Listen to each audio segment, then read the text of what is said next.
Drink it in, man. Oh, Darius! How big are you, young man? How big are you?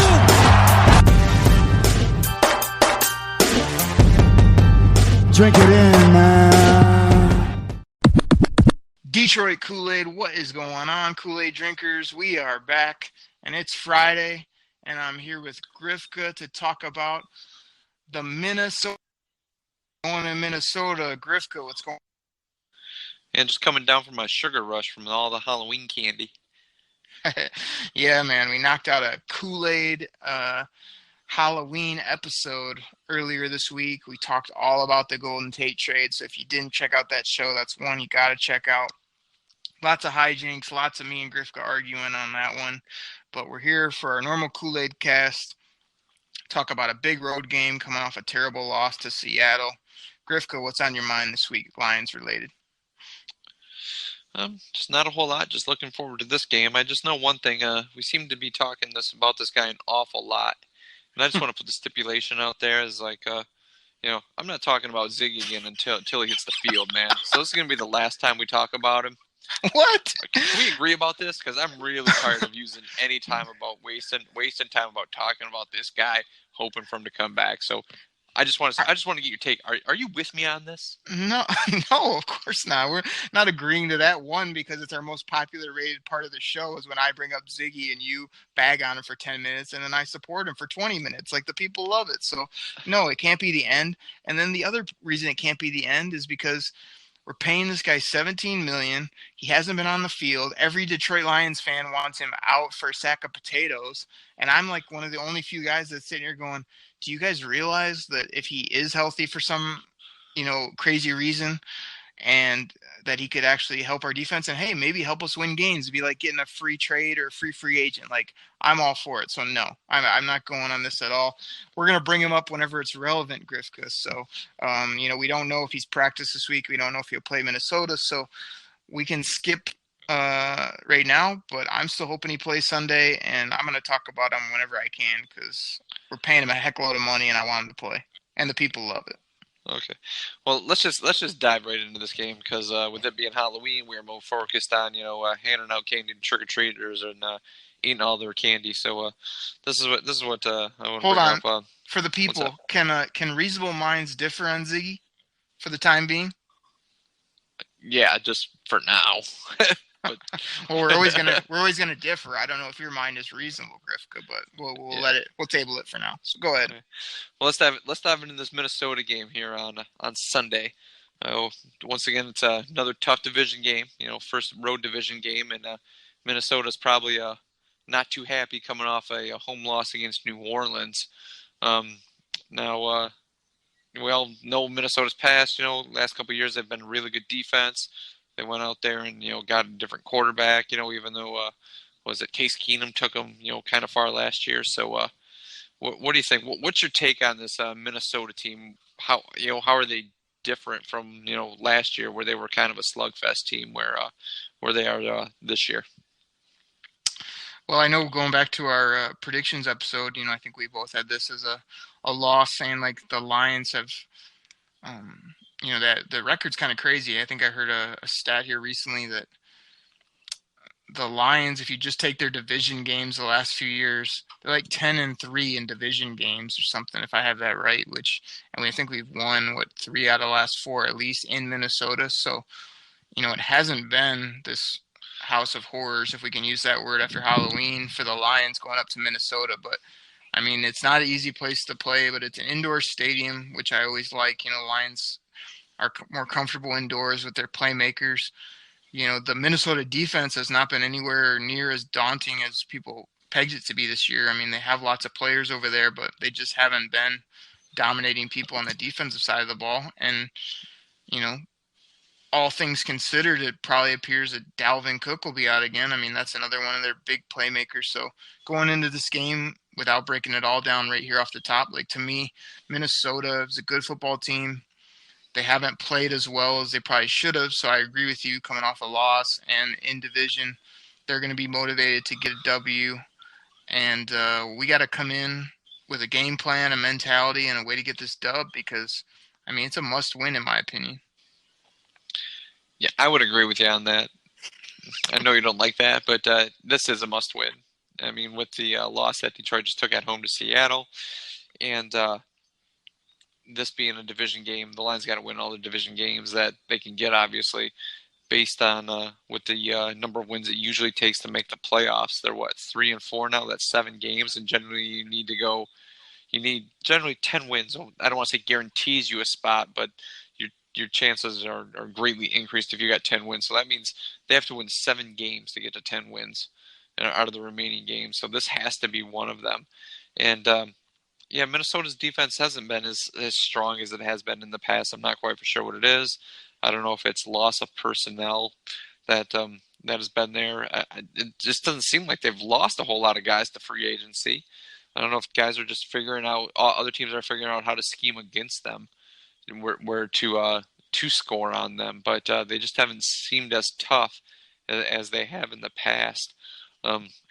It's one of those things now where I think this is going to have to be a game where Detroit's going to have to use the run more than the pass. I still believe Minnesota has a good defensive backfield, even though New Orleans threw the ball in them pretty good. But New Orleans has a pass-first offense, I believe, even though they have Alvin Kamara. I think that New Orleans is still a pass-happy team, so it's hard to slow them down, especially with Drew Brees at quarterback. But I think I read that stat you were talking about as well, or maybe I read a different one. I think it was put out there by your boy Dave Burkett, or maybe it was Justin Rogers. I can't remember. But over the last 5 years, Detroit has the best division record out of anybody in the division. Yeah. And it's not by a wide margin. I mean, but still, I mean, they have over the last 5 years record. I mean, obviously, I think when like Detroit, Green Bay, Minnesota, then Chicago, but Green Bay and Minnesota were pretty close, and Chicago, with the way their teams were of late, was not nearly as good. But obviously, the division wins mean something, but they're obviously not panning out into things based on where we've seen the Lions. So, this being a must-win, needing it to try to find 7 wins out of the remaining games, that they have to win this one. Well, let me jump in here for a couple of things. So, first of all, right off the top, I want to tell the people that have been waiting, that have been just pining, that have just been counting down the moments till it happens. Next week, we're going to debut the Griff Cabell, and I know the people cannot wait for that. I mean, Grifka, you have turned into Jim Caldwell Jr. with your obviouslies and your catchphrases, so we're going to be binging you with the bell all day long, and the people are going to love it, so that's going to be awesome. Secondly, when you bring up your boy, Dave Burkett, don't get me started on him. I'll go on a 10-minute rant. He and others, when they bring up that stat, like how terrible is it that we have that stat division, and we haven't really, I mean, we got close maybe a couple times, but we have not won one division still. I mean, that just shows how bad we've been across the board to have that good of a division record and not win the NFC North. So, I mean, I think one other thing you brought up that just stuck to my brain is that you said that we're going to have to run the ball or not throw it in this game. Drew Brees didn't even have very good numbers. They didn't throw it too much last game, and they went into Minnesota and beat them. So I think it'd be nice to see Carry-On get going, but I wouldn't be surprised if this is a game where, Stafford has to make up for his terrible game in Seattle and makes a bunch of plays to Marvy, maybe finds a few tight ends, and then maybe you see, which again, they talked about a lot on the last show, this is a game where I'd love to see Kenny just step up and show out and actually be a dominant force. Now, will he do that? And then you keep bringing up their pass defense, like, I'm pretty sure Xavier Rhodes was out against the Saints. I don't know what his ailment is, but he may not be playing. And, I mean, they have an aging defense, so as long as their pass rushers don't get to us, I think you can throw it and hopefully run it on this defense. Okay. Are you excited about the Griff Cabell, Grifka? Because I am. I don't, you might overuse it. I'm gonna be very very conscious of it then, and like trying to think of like not seeing stuff. I'm thinking of other things. So. Oh man, it's gonna be great. Trust me, it's gonna be a classic on the Koolaid Cast. So okay. I can't wait. I have a couple questions here for you because I know we brought up Minnesota's wide receiving core before, and I think some of it has to do with, Adam Thielen's good, undrafted guy, puts up good numbers, got good hands. Was it Stephon Diggs, that guy's fast, can stretch the field. But my biggest question is Kirk Cousins. I've always thought he was decent. I've never thought he was the guy that could put you on, his back and carry you to the promised land. I'm thinking, is he any good? Yeah, I think he's good, but I don't think he's great. What do you think, Kirk Cousins? Does he really help out the Minnesota offense that much, where you really, really fear it to go with that wide receiving core that they have? Grifka, I hate to always do this to you, but you set your own self up for your taglines. You can't say that Kirk Cousins, some of these guys aren't very good, not that great, and not hit them with it. Tee it up. Kirk Cousins is what, Grifka? He's not that great. There you go. That's what the people want. Come on. So I totally agree with you. Here's a hot take from me, and people are going to hate this. You're going to hate it because the numbers don't back it up. There is no week, there's no fantasy draft, there's no nothing where I walk in and am excited about Adam Thielen. And you give me this story, he came from nothing. I don't know if he's undrafted, what his situation was, but yeah, undrafted. He keeps putting up numbers. He keeps scoring touchdowns. I walk into this Sunday and just go, they have Adam Thielen. Okay, how are we going to stop Stephon Diggs and some of these other players? Keep Kyle Rudolph out of the end zone. So, he may torch us, but he still does not. I don't know how he puts up these numbers or does what he does. So that's my take on Adam Thielen. Second of all, you're talking about Kirk Cousins, I think is who you threw it to me on. Kirk Cousins, here's another hot take, Grifka. I'm just full of stuff today. I had a talk with another buddy, and we're just Matt Stafford supporters, but we're going, Matt Stafford's a talented thrower. He's a talented quarterback. Is he going to win when the lights are brightest? Is he going to take us to the promised land? Is he going to be extraordinary rather than ordinary? I'm starting to think, unless Matt Stafford shows me otherwise in the next 2, 3, 4 years, that he may be just on equal footing with a guy like Kirk Cousins, who, Kirk Cousins puts up numbers. He's better than advertised, but he's never won anything. He usually doesn't. He has a few comebacks on his record, but nothing extraordinary. You know what I mean? I hate to put him because I think Matt Stafford's way more talented, but I'm not a Kirk Cousins fan. But I'm sad to say that unless Stafford really steps up his game, he's kind of falling in that category of mid-level good quarterback that will never win anything and that puts up empty numbers sometimes. What do you think about that?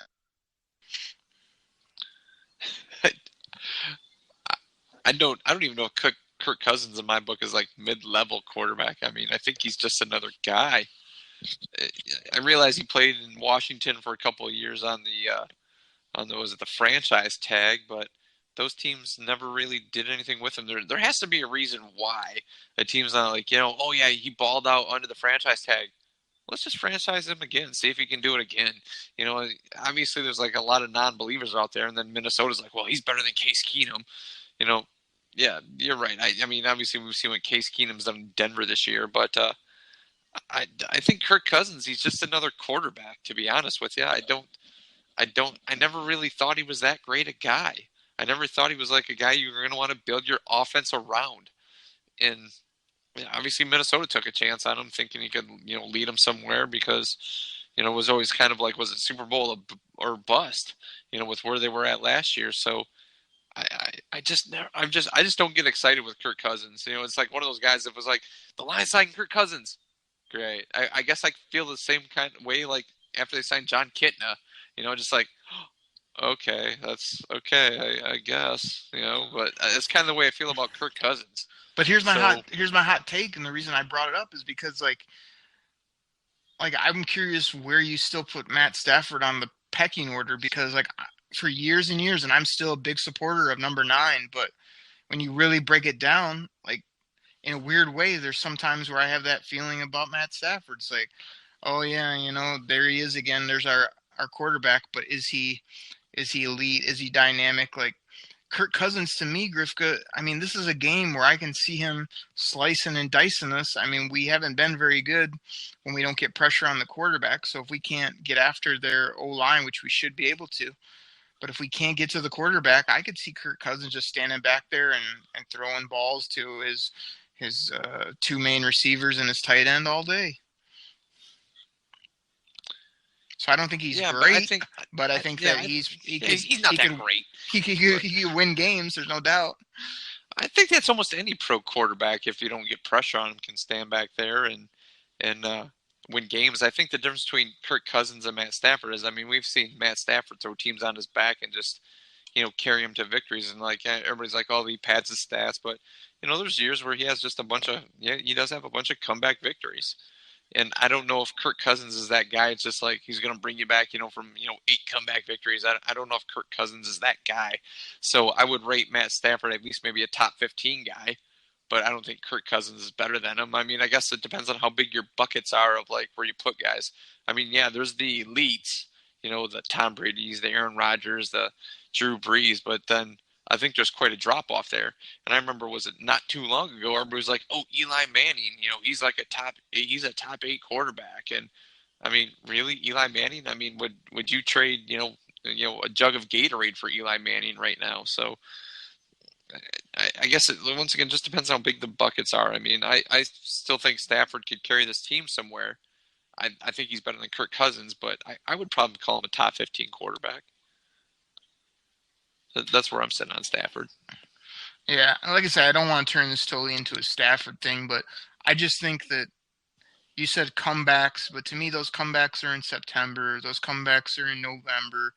Not when they really matter against the top teams. They're just kind of mid-season, early season type comebacks. Like I want Matt Stafford to win games in December. I want him to win these big division games like this Sunday. And I think that what I was saying about Cousins is like, I don't love him as a player, but I can see him being much better than Case Keenum, and he tore it up in Minnesota. I see us like having to account for this guy, and I'm not just going to write him off because, like you say, somehow every week Adam Thielen has 100 yards, and that's got to be coming from Kirk Cousins, and they have no running game.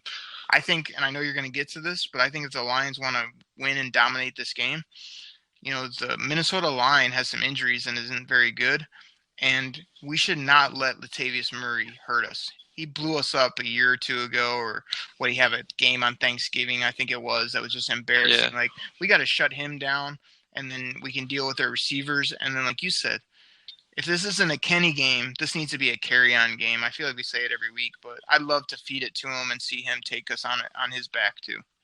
Yeah. So, with us talking about it being a Kenny game or a carry-on game, do you think this game's going to have to be just, purely on the offense to win it? Is it going to be like one of those shootouts? Or I know before we had talked about this, maybe this being like sort of a slugfest game. And we both kind of agreed that the Lions don't have the defense for it to be a slugfest where they win, 14-10, 13-9, something like that. So is this one completely on the offense that's just going to have to be a shootout and just outscore them, like a 35-32 game, 32-28 game, something like that? Normally, like every other week, I mean, I've been predicting like these 30-point scoring efforts by our offense, and our offense has to come out hot, start fast. Our offense got to put up points. Matt Stafford has to lead us. Like, I still think they're going to have to play well in this game, but I'm turning it back on the defense again because I think they were so bad against Seattle that they've got to play mid to upper tier. I mean, when I say upper tier, like upper tier for this Lions defense, not like in the NFL, but they got to play one of their better football games for us to win games, and the offense has to do what they're expected to do. So I'm putting this more on the defense playing much better, much more sound in the run game, and then not letting a guy like Kirk Cousins stand back there like we let Russell Wilson and just throw little passes, hit us on play action. You know what I mean? Like, it looked, to me, the game against Seattle, like I remember watching the game thinking, this looks like a glorified practice. Like, they're just going through plays. There was no like NFL intensity, I didn't feel like. You go to Minnesota, man, you got to shake it up on defense. You got to bring the house. And we can't let them stand back there and pick us. So I'm calling out the defense. And, yeah, Matt Stafford needs a rebound game too, but he needs a defense to pick him up. And then the run game can always pick up our quarterback too and just grind him out. That's how I'd love a grind out game, to be honest. Just, give our predictions in a bit, but a low scoring effort where we just outwill them. Yeah, I'm going to have to differ with you on that. I think the offense is going to have to outscore them because I don't know if the Lions have enough to be able to get to Kirk Cousins, with pass rush or, we've seen lesser running backs and offenses, tear up our defensive line and, just gash them on the run game. So I think this one's going to have to be an offensive game where, you start out hot, but stay hot and just, keep the pedal to the metal and you're out, gunning the ball around and you're going to have to throw up some points to win this game on the road up in Minnesota. I still don't believe the Lions have a defense where it's going to be a slugfest, low-scoring game. I think they're going to have to they're really going to have to throw up some points. And for that to happen, the offensive line is going to need a bounce-back game. They were just terrible against Seattle. And for it seemed like how many steps forward they took against Miami, it's like it seemed like there was more steps back about how bad they looked against Seattle. And Seattle's defensive front seven, I mean, their defensive line's okay, but it's not.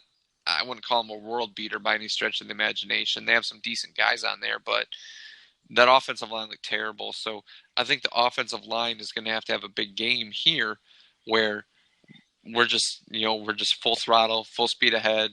Caution to the wind. It's a must-win game at this point. I mean, yeah, they're not technically mathematically eliminated, but you're 3-5. I mean, once again, you're going to need, every time you lose, you have to hit that 10-win plateau. Every loss, it's one more win you got to win somewhere down the road. So, do you think the offensive line can bounce back in this game? Facing Minnesota. I was real disappointed again. Just added to the list of them against Seattle. I didn't see the pass protection. I didn't see the push. I feel like I heard Taylor Decker late in the game got dinged up. So as much as everybody says he's not having as good of a year as he did, I mean, he's a crucial piece to our team. What we thought was a solid left tackle. He's kind of had a rough year, and now if he's hurt, that's going to be rough. But I don't know. I mean, I'm just thinking about their defense off the top of my head. I mean, they got Griffin came back. Who's their other rusher? Why is his name escaping me right now? The guy they paid big money to. It's escaping me as well. I can't remember. Oh man, that's embarrassing. But so they got two good rushers off the edge, and then to me, where Anthony Barr is his worst this year is if you put him in coverage, but we don't really have a tight end that can stretch him, and then some of our other players are more outside guys now. So I think if Anthony Barr is allowed to roam and rush and blow up the run game, he's a beast. And then you got Harrison on the back end. Harrison Barnes. I'm just kidding, not Harrison Barnes. Yeah, it's gonna be tough. I don't know. I think that the O-line I want to say would have a bounce back, but I don't know. This is a great opponent to have a bounce back against. But if they don't, Stafford I don't think has been very good when he's under pressure, and that's going to hurt our run game as well. So it's a big game for the O-line. Will they step up? I mean, to me, that's TBD. Wait and see. Yeah, I think the offensive line, I think they can. I mean, this I know I'm bringing them back, but this Minnesota defensive line, yeah, they got Everson Griffin back. But the rest of the line, I still don't think they're like the purple people eaters. I mean, I know that's, bringing up it's old school for you guys, but Danielle Hunter, Grifka. I didn't even Google it, but Danielle Hunter's the other beast. Oh, okay. And but yeah, I think the offensive line, I don't think they're going to be as dominant as they were in Miami, but I think they can be better than what they were against Seattle. So I think they're going to have some sort of bounce back game, to be able to pull this one out. I mean, with that being said, I mean, I know you were looking for some sort of low scoring slugfest. What are you prognosticating for this game? What do you foresee as the outcome? Oh man, it's like I say, this Detroit Koolaid Cast, and I'm Mr. Positive, so I got to skew that way. I mean, it hasn't been, we're still here at the end of the week, so it's been a little while since that Seattle game. I mean, I just feel like it's a must win. I feel like that, we're playing Chicago 2 times in 3 weeks, but none of that even matters much if you go and just lay an egg in Minnesota. So, I mean, if I got to call this game, I feel like the Lions come with a bird under their saddle, just frustrated, just kind of wanting to redeem themselves. Everybody will be picking the Vikings. I'm sure it'll be rowdy there. I feel like it's a grimy game. I feel like it's a 17-14, 13-10 type game. And I'm just gonna drink the Kool-Aid, and I'm gonna take our Lions, pulling one out after one they lost they shouldn't have, and I think it's gonna be 17. I just said 17-14. Like, I don't know. Give me that 17-14 score. Like, I just think our defense gets a few turnovers. We're well overdue for that, and just enough offense, even though it's going to look ugly, and we're going to get it done. Well, I guess I wasn't foreseeing that. Now, I mean, you said low-scoring slugfest. Now, I said the offense is going to have to come and win in a shootout. I mean, there's been a few games this year where Minnesota's thrown out some points, and like you said, the defense hasn't been as stout as it's been in the past. So, hold on. Can score some points as well. Let me break in on you, Griff, because I wanted to ask this, and you just brought it up again. Talk to me and talk to the people about you saying that the offense has to come win this game, or that the offense is going to win it, when you spent like 20 minutes arguing with me about how the season was over and how they can't do anything because Golden Tate is gone. Like fix that into your answer, or talk about that for a minute, because it sounds like you're high on the offense doing things where you were just, the world was over on the other day when we recorded. So what I'm saying is that the offense is going to have to win this game, because I don't think they can win a defensive slugfest. I mean, I can't see Detroit winning this game 14-10, 17-13. I can't see that. The offense is going to have to be the one to come out and score a bunch of points to win this game. I mean, they're going to have to win the game like 32-28 or something like that. Now, do I see that happening? No, I don't. I mean, like I said before, losing Golden Tate, you're taking a key cog away, and it's you're game planning without him. Yeah, like what if you got injured, something like that? But no, I don't see that happening. But would you like it to happen? Would you like it to happen, Grifka? Would I like it to happen? Yes. Is it going to happen? No. But Minnesota can throw up points. I think Detroit is kind of reeling. Losing one of their better players that was well liked on the team, and everyone's going to. It's a business. We understand it's a business, but I mean, they came home against Seattle and were unfocused, and now they have to go on the road to a tough place to play and win. With trading one of the offensive cogs, and the run defense still not quite right. I think Minnesota's going to throw up some points, and I think we talk about 10 points being a lot in the pros, and you're like, sometimes you got to shoot high. I can see Minnesota winning this game probably 32-17. I'm going 32-17 Minnesota in this game. Oh, man. This is when I throw you off the show, Grifka, for a prediction like that. Are you kidding me? You got us getting blown out in Minnesota just because we lost a game and because you're negative Grifka again? Come on. I can't drink the Kool-Aid. Hey, like I've said before. What do you mean you can't drink the Kool-Aid? You're on the podcast. Sometimes you just got to step back and realize your team is not as good as the team you're facing. And, for the times they showed up against New England and Green Bay, there's also when they showed up against San Francisco and home against Seattle. So that's I'm going Minnesota big this week. Anybody that wants me to kick Grifka off the show, you can hit me up on Twitter at Detroit_Koolaid. Because come on, man. Like, I mean, it could happen, but like, did I even really need to ask for your prediction, Grifka? Because it was totally predictable for the people that the Lions are coming off a bad loss. You're sour about the trade for whatever reason. We knew you were going to come in here and give them a big L because the season's over and this team's no good. You said that in week 2 also. I remember you going on a rant saying, okay, this team's just not great. They're not that good. They're just not. and then they go on a rip a few off, and you were back. You had them in the playoffs. I remember last podcast, you were like, "This team can win the division. They can win 10 games." And it's just like, yeah, you just flip flop, no matter depending on what happened the week before. Well, that what happened the week before, and losing one of their offensive cogs. I don't see them winning this game. Okay, well, if they get blown out the way you said, I'll come tip my cap. But the Koolaid drinkers are going to be after you because that's not what we do on this show. But there you go, folks. Grifka with a huge blowout and the Vikings scoring a ton of points. Me in a grimy, nasty NFC North football game with our Lions coming out on top. Woo! Okay. Well, let's now that we have those in the books, let's kind of move on. There's a few things that have been sticking in my head that have really been affecting this team all year, and I just want to get your thoughts on them and see what you think. My first question to you, I mean, this is just me and you. This isn't from any of our fans or anything. For some odd reason, the special teams have been really bad this year. I mean, what's up with the special teams? Do you think it's coaching? Do you think it's the back end talent on the roster not as good? What do you think is leading to either bad kickoff coverage, the penalties, stuff like that? I mean, what's your take on that so far?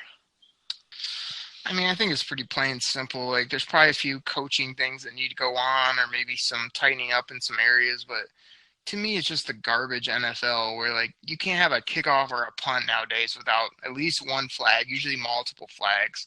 I mean, again, I got to say it every week. You could throw a penalty on almost every play. There's always holding across the board. And just every kick, they're calling a holding or a block in the back, even when it doesn't impact the play. I mean, they just got to get out of here with these flags. I mean, keep them in your pocket. But, to me, I feel too like Matt Prater's been better. He had a few field goals 2 games ago that were impressive. He didn't even get a shot last game, but I mean, I feel like he probably has his mojo back a little bit. And don't even get me started on Sam Martin. Every time I look up and I feel like he's going to do something, he's shanking one or just not, kicking it. I feel like we got to be on the lookout for a new punter here at some point. I don't feel like this guy's consistent enough, or he's just kind of aloof in the big moments, and that's not what you need from a punter. So, I mean, yeah, the special teams has to get better. I don't feel like they've cost us games, but I feel like they've taken a few big plays either off the board or backed us up, and it's partly on them, and it's partly on these refs, man. It's just ridiculous. Do you think maybe part of the special teams is, with the way the agreement between the NFL and the players' union is that I know I've read this before and I've heard it that with here comes coaching, a conspiracy.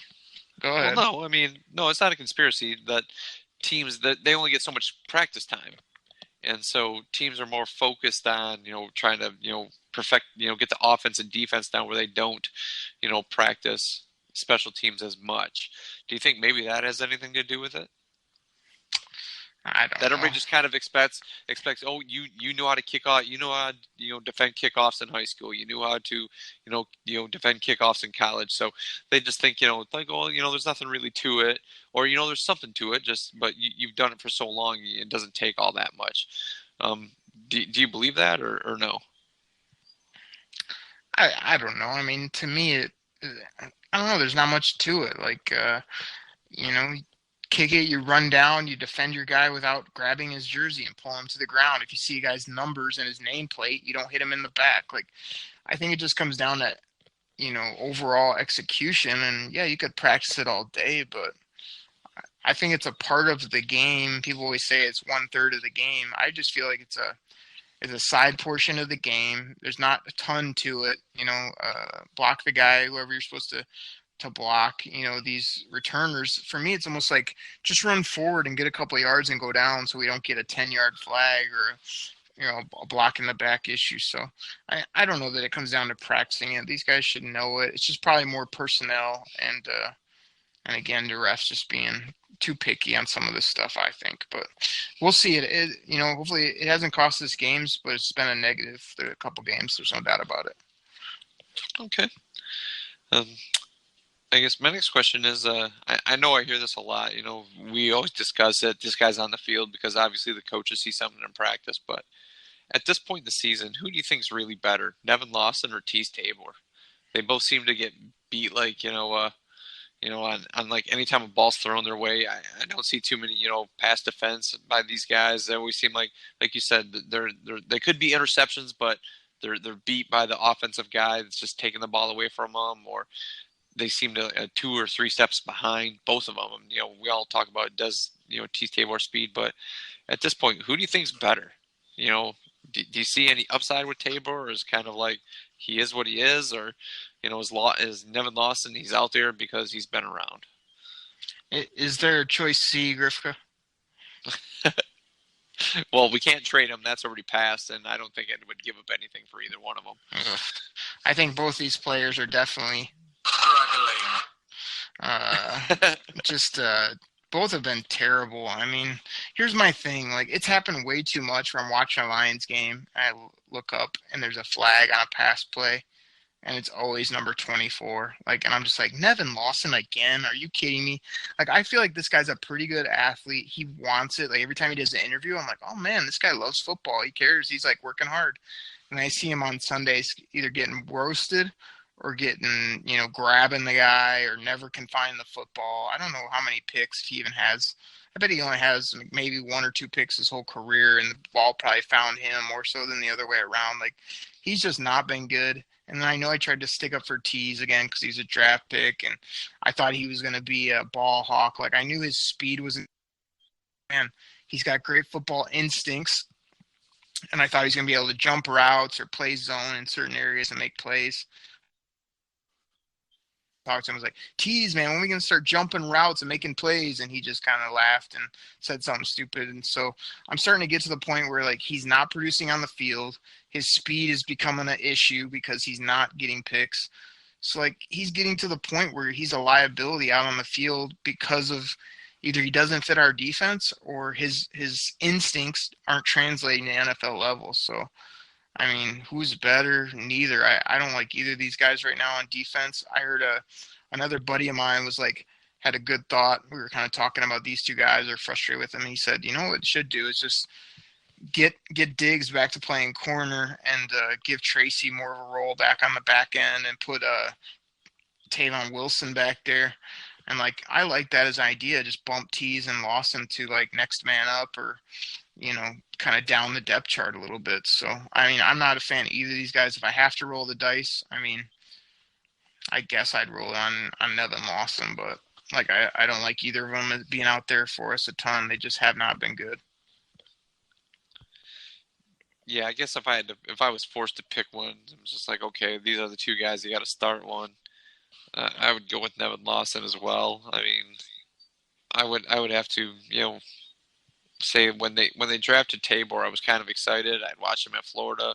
Seemed like he had the ball skills. It's oh yeah, he's a little slower, but his instincts and everything will make up for that. But it just doesn't seem to be panning out. And like you said, Lawson seems like every time somebody throws the ball at him, he's either 2 steps behind or he's getting a penalty called on him that either continues a drive or gives the guys a first down. So, yeah, if I had to take one, it would be Nevin Lawson. But if both of them were cut, I wouldn't be sad to see either one of them go. Yeah. So you tend to agree with me. Next question.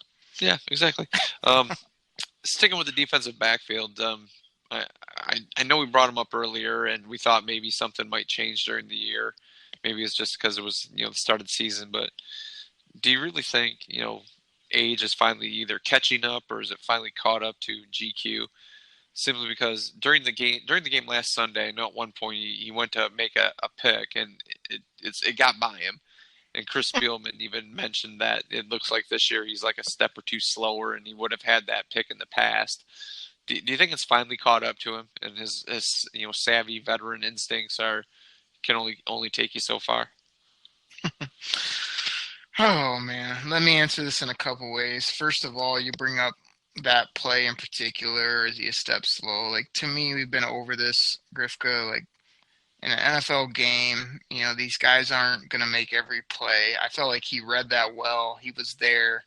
I mean, the ball, from what I remember, was thrown nicely right up over his head or got there before he did. I mean, to me, it wasn't he dropped a interception or bounced off his hand. It was just he didn't get there in time, but I don't know that it was a step slow type issue on that play. So I'll say that. But secondly, like if anybody wants a Glover Quinn game cut jersey out of my collection, it's probably gonna be on eBay here in the next couple of days because I see the end coming for GQ. I think that something about either his passion or just like you said, maybe just his overall athleticism has fallen off to where, I mean, I'd really love to see what we have in Tracy Walker. You know, is he a ball hawk? Is he a guy that can roam that back end? I mean, it might be a little early to get him out there, but I think that that's where this is all trending of he'll be the GQ next year, and then you know, they'll either bring somebody in to play opposite of him, or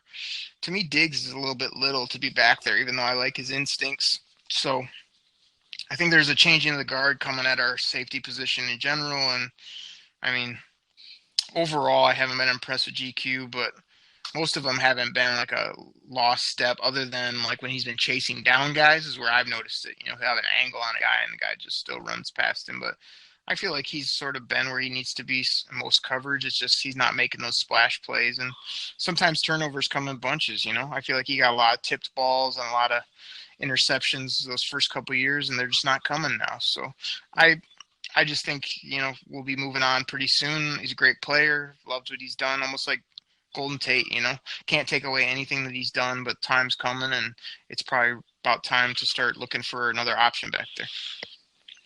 Okay. One last question for you. I know we want to give the guy some time, and you know, being as first time as a coach, but you think Matt Patricia's learning some hard lessons as being the head coach this year? I know there's times when I'm watching the game and I'm just like, you know, how come you're not calling a timeout? And you kind of wonder like either offensive play calls, you know, things like that, or you know, times at the end of the half. Do you think that his learning curve as the head coach, you know, he's got some really tough lessons that he's learning? Definitely. I mean, I think that it's like with any person, you go into a new job or a step up from where you were previously, like there's some time to learn the position, learn the people. I think that's what he's going through. I mean, in-game situations, there's been a few head scratchers, but they weren't head scratchers in the way of Jim Caldwell, where I just felt like he both didn't know or wasn't smart enough. Whenever, you know, Matt Pat's making a choice, I'm just thinking, like maybe he knows something I don't, or he's been in lots of big AFC championship games and been learning under the tree of Bill Belichick, so there has to be some type of reasoning of why he's not doing what he's doing, or more so than he just doesn't know. So I think the hard lessons are coming in, like, hey, when you're head coach, you have to deal with a lot of BS that you didn't have to as a coordinator. Hey, dealing with the media sucks a lot of times. So you guys got guys like Grifka's favorite guy, Dave Burkett, asking these ridiculous, dumb questions, or thinking that they know football better than this guy who's got a bunch of Super Bowl rings. So I think those things are hard, but the in-game stuff is just like, hey, you know, we're not talented yet across the board to, you know, win games or make up for some of the mistakes. And yeah, it's his first run through. So that's why I keep telling people to have a little patience or calm down. Like, it's not like this guy was a head coach for 10 years and now we brought him in. This is his first year as a NFL head coach. And, but he has a lot of great experience under a winning organization. So give him a little bit of time to learn the head man job, and then we should be much better off. And he's basically best buddies with our GM, which makes a big difference too. So, a couple hard lessons, but overall, I think he's done well. He rebounded the team after what could have been a disastrous start, and now he's going through some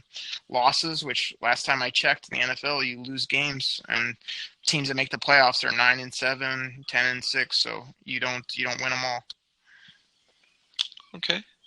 Yeah, I would have to agree with you. Get your bell out. But yeah, it's just next week, people.